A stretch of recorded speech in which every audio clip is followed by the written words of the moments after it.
আসসালামু আলাইকুম friends, welcome back to my YouTube channel. আজ আমি আপনাদের সামনে একটা অতি সিম্পল রেসিপি নিয়ে হাজির হয়েছি, দেশি মৌরলা মাছের ঝোল। হ্যাঁ, এই গরমের মধ্যে আমি এই রেসিপিটা বেছে নিয়েছি আপনাদের সঙ্গে শেয়ার করার জন্য। তো আমি 300 গ্রাম পরিমাণ নিয়ে নিয়েছি মৌরলা মাছ, ভালো করে ওয়াশ করে রেখে দিয়েছি। এবার আমি একটা কড়ার মধ্যে নিয়ে নিয়েছি 4 টেবিল চামচ সর্ষের তেল। সর্ষের তেলটাকে আমি হালকা গরম করে নেব। নেওয়ার পর আমি এর মধ্যে দিয়ে দেব হাফ টেবিল স্পুন কালো জিরে। আমি গ্যাসের ফ্লেমটাকে মিডিয়াম রেখেছি, জিরেটা যাতে না পুড়ে যায়।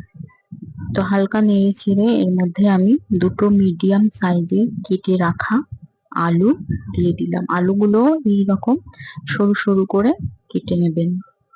আর এবার আমি আলুটাকে ভালো করে ভেজে নেব এই তেলের মধ্যে।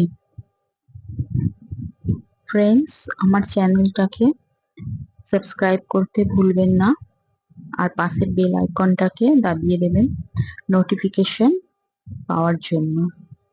সামান্য নুন দিলাম, নুন দিয়ে আমি নাড়াচাড়া করে নিলাম। এবার আমি দিয়ে দিচ্ছি একটা মিডিয়াম সাইজ কেটে রাখা পেঁয়াজ। পেঁয়াজটাকে আমি আলুর পরে দিলাম, কারণ আগে পেঁয়াজ দিলে পেঁয়াজটা পুড়ে যেতে পারতো। তো আমি পেঁয়াজটাকে ভালো করে আলুর সঙ্গে মাখিয়ে নিচ্ছি এইভাবে। একবার এই রেসিপিটা এই গরমের দিনে একবার রান্না করে দেখবেন।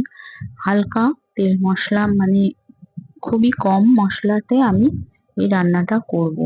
তো আমি 2 টেবিল চামচ দিয়ে দিলাম আদা রসুনের পেস্ট, দিয়ে আমি ভালো করে আলুর সঙ্গে মিক্সড করে ভেজে নিচ্ছি।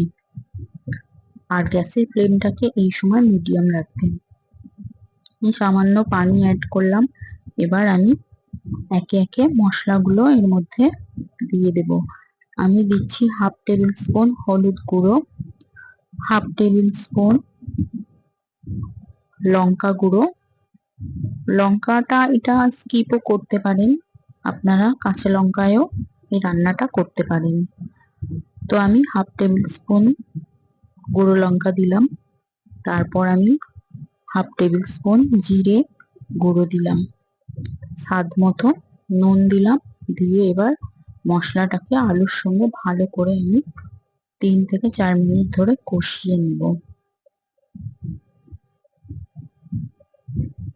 তো এইভাবে একবার মৌরলা মাছ না ভেজে কাঁচা রান্না করে একবার দেখবেন, খেতে খুবই টেস্ট। বাড়ির লোক খুব পছন্দ করে এই রান্নাটা।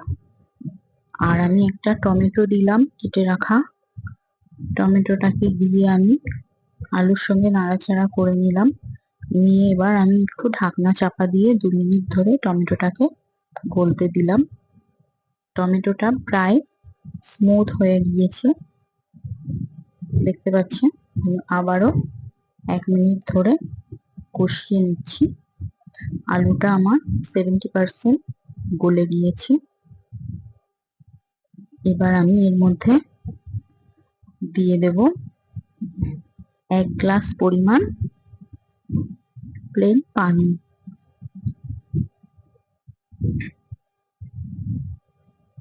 তো এইভাবে আমি পানিটা দিয়ে দিলাম। এবার আমি আলুটাকে পানির সঙ্গে 3 মিনিট ধরে আমি ফুটতে দেব। আর 4টে চিরা কাঁচা লঙ্কাও দিলাম। স্বাদ মতো নুন দিলাম, নুনটা আমার কম ছিল। যে যেমন পরিমাণ নুন খায় সে ঠিক তেমনই দিতে পারেন। তো আমি ফুটতে দিলাম 2 থেকে 3 মিনিট। আমার ফুটে গিয়েছে তরকারি। এবার আমি কাঁচা মৌরলা মাছগুলো তরকারির মধ্যে দিয়ে দিলাম, ঝোলের মধ্যে। এবার আমি তরকারির সঙ্গে ভালো করে মিক্সড করে দিয়ে এবার আমি ঢাকনা চাপা দেব 5 মিনিটের জন্য। তারপর আমার ঢাকনা চাপা দিয়ে মানে আমার 5 মিনিট ফুটে গিয়েছে। এবার আমি ঢাকনা খুলে,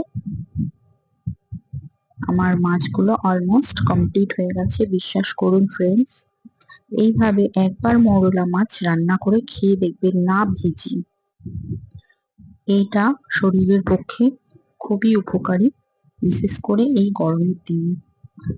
একদম পাতলা ঝোল, আপনারা একবার ট্রাই করবেন, এক থালা ভাত অনায়াসে খেয়ে নেবেন, মাংস মাছ ছাড়া। তো কালারটা এইভাবে আমার কমপ্লিট হয়ে গেছে, কালারটা এরকম এসেছে। এর মধ্যে ধনেপাতা অ্যাড করতে পারেন, কিন্তু আমি ধনেপাতা দেইনি, আমার কাছে ছিল না। তো আমার হয়ে গেছে মৌরলা মাছের ঝোল। এভাবে একবার বানিয়ে দেখবেন। আজকের মতো টাটা।